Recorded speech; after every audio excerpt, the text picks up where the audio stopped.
Hello நண்பர்களே, வணக்கம். இன்றைக்கி என்ன பார்க்க போகிறோன்னா, நம்மளுக்கு எல்லாருக்குமே ரொம்ப பிடிச்ச ரோட்டு கடை காளான் ரெசிபி எப்படி செய்யலான்னு பார்க்கலாம் வாங்க. அதுக்கு ஃபஸ்ட்டு இந்த மாதிரி காளானை குட்டி குட்டியாக நறுக்கி வச்சுக்கோங்க. நறுக்கிட்டு அது கூடவே கொஞ்சமாக முட்டைக்கோஸ் சேர்த்துக்கோங்க. உங்ககிட்ட முட்டைக்கோஸ் இருந்துச்சுன்னா முட்டைக்கோஸ் நிறையா சேர்த்துக்கிட்டு கொஞ்சமாக காளான் சேர்த்துக்கலாம், உங்களோட இஷ்டம்தான். அது கூடவே கொஞ்சமாக இஞ்சி பூண்டு சேர்த்துக்கோங்க. கல்லுப்பு சேர்த்துக்கோங்க. கல்லுப்பு சேர்த்துட்டு கொஞ்சமாக தனி மிளகாய் தூள், கரம் மசாலா தூள் சேர்த்துக்கோங்க. எல்லாத்தையும் சேர்த்துட்டு நல்லா ஒன்று போல் கலந்து விடுங்க. கலந்து விட்டதுக்கப்புறமா கொஞ்சமாக மைதா மாவு சேர்த்துக்கோங்க. ஒரு பைண்டிங்காக தான் எல்லாம் ஒன்று சேர்ந்து வர்றதுக்காக தான் மைதா மாவு சேர்த்துக்கிறோம். மைதா மாவு சேர்த்துக்கோங்க. கோதுமை மாவு கூட சேர்த்துக்கலாம், ஆனால் டேஸ்ட்டு கடையில் கிடைக்கிற மாதிரி கிடைக்காது. அது கூடவே கொஞ்சமாக கார்ன்ஃப்ளவர் மாவு சேர்த்துக்கோங்க. கார்ன்ஃப்ளவர் மாவு சேர்த்துட்டு எல்லாத்தையும் நல்லா ஒன்று போல் கலந்துட்டு நல்லா சூடாக இருக்கிற எண்ணெயில் இந்த மாதிரி குட்டி குட்டி உருண்டையாக போட்டு உடனே பொரித்து எடுத்துருங்க. இல்லைன்னா கொஞ்சம் நேரம் வச்சுருந்திங்கன்னா மஷ்ரூமும் முட்டைக்கோசும் தண்ணி விடும், அதனால் எண்ணெய் அதிகமாக குடிக்கும். உடனே பொரித்து எடுத்துருங்க. உடனே பொரித்து எடுத்ததுக்கப்புறமா ஒரு கடாயில் எண்ணெய் ஊற்றிட்டு நறுக்கின வெங்காயம் சேர்த்துக்கோங்க. வெங்காயம் சேர்த்துட்டு நல்லா வதங்கினதும்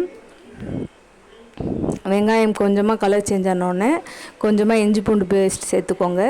இஞ்சி பூண்டு பேஸ்ட் சேர்த்ததுக்கப்புறமா மிக்சியில் அரைச்சி வச்சுருக்கிற 2 தக்காளியோட விழுதை சேர்த்துக்கோங்க.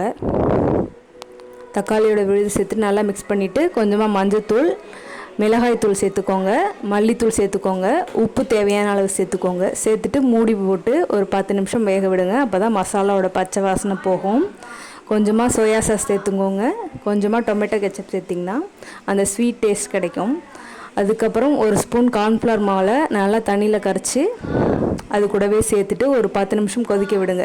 நல்லா கொஞ்சம் கொதிச்சதுக்கப்புறமா ஏற்கனவே பொரித்து எடுத்து வச்சுருக்கிற அந்த காளானை அந்த கிரேவியில் போட்டு ஒரு 5 நிமிஷம் எல்லாம் ஒன்று போல் கலந்து வரதுக்கப்புறம் நல்லா மிக்ஸ் பண்ணி விட்டுட்டு அந்த மாதிரி கொதித்து வந்ததுக்கப்புறமா நல்லா அந்த காளானை நல்லா உடச்சி விடுங்க. உடச்சி விட்டுட்டு நல்லா கிண்டிட்டதுக்கப்புறமா அது கூடவே நறுக்கி வச்சுக்க வெங்காயம் சேர்த்துட்டு கொத்தமல்லி தழை தூவி இறக்குனா சூப்பரான ரோட் சைட் காளான் ரெசிபி ரெடி ஆகிடும். கண்டிப்பாக ட்ரை பண்ணுங்கள். இது கடையில் கிடைக்கிற மாதிரியே இருக்கும், அதே டேஸ்ட்டு. வீட்டில் ட்ரை பண்ணி பாருங்கள். குட்டீஸ்க்கு செஞ்சு கொடுங்க. கார்ன்ஃப்ளேக்ஸ் உங்கள்கிட்ட அந்த சோளப்பொரி இருந்துச்சுன்னா சோளப்பொரி அது மேலே பொரித்து கடையில் உள்ள மாதிரியே கொடுத்திங்கன்னா குட்டீஸ் ரொம்ப விரும்பி சாப்பிடுவாங்க. ட்ரை பண்ணி பார்த்துட்டு எப்படி இருக்குன்னு சொல்லுங்கள். தேங்க்யூ.